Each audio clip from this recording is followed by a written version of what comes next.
சூப்பரான நெத்திலி ஃப்ரை எப்படி பண்ணலான்னு பார்க்கலாமா? சிம்பிளான நெத்திலி ஃப்ரை வாங்க பார்க்கலாம். ஒரு ஸ்பூன் கார்ன்ஃப்ளவர் மாவு, மஞ்சத்தூள் அரை ஸ்பூன், உப்பு அரை ஸ்பூன், வெறும் மிளகாத்தூள் ஒரு ஸ்பூன், காஷ்மீர் மிளகாத்தூள் 2 ஸ்பூன்,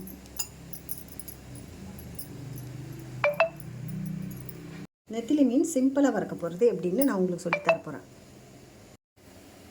இதை நல்லா பிசையிறதுக்கு ஒரு 2 டீஸ்பூன் ஆயில் ஊற்றிக்கலாம்.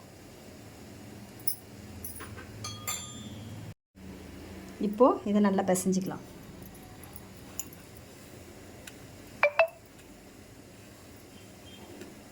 இதை நல்லா பிசைஞ்சாச்சு. இப்போ கொஞ்சமாக தண்ணி சேர்த்துக்கலாம்.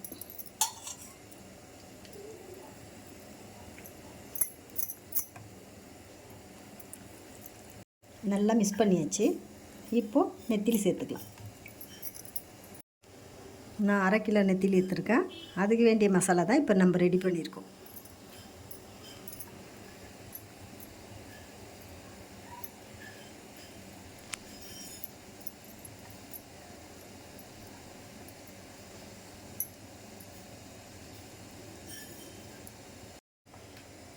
நெத்திலியில் எல்லா மசாலாவும் போட்டாச்சு.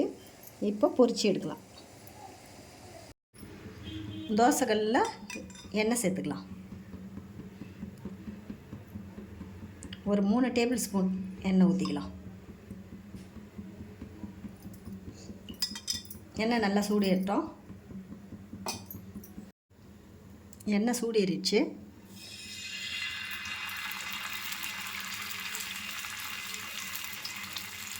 நெத்திலியில் ஒன்று ஒன்றா இது மாதிரி சேர்த்துக்கலாம். சிம்பிளான மசாலா தான், வேறு எதுவுமே போடல. மிளகாத்தூள், மஞ்சத்தூள், உப்பு, கார்ன்ஃப்ளவர், அவ்வளோதான்.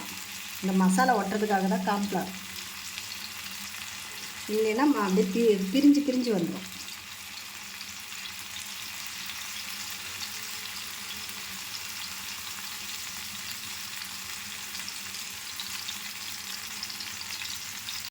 இதெல்லாம் சீக்கிரமாக வெந்துடும் நெத்திலியெல்லாம். அதனால் 2 நிமிஷம் மட்டும் நல்லா வேகட்டும், அப்புறம் திருப்பிக்கலாம்.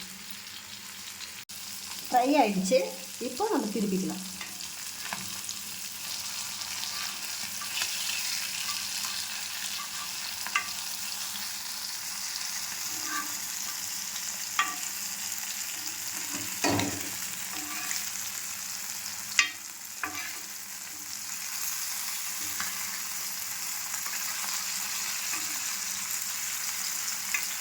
கொஞ்சம் மீடியமில் வச்சுக்கணும் கேஸை.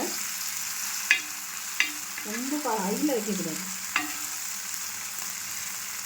தூங்கி போயிடும். இன்னும் ஒரு 2 நிமிஷம் நல்லா வேகட்டும். அதுக்கப்புறம் எல்லா மீனையும் இதேமாரி பொரிச்சு எடுத்துக்கலாம். நல்லா ஃப்ரை ஆகிடுச்சு. இப்போ இதை எடுத்துடலாம்.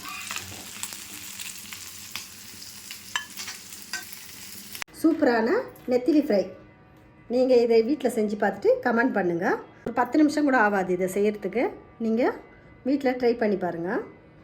மசாலா கூட அதிகமாக போடல, 2-3 பொருளை வச்சு தான் நம்ம செஞ்சுருக்கோம். மறக்காமல் சப்ஸ்கிரைப் பண்ணுங்கள் ப்ளீஸ்.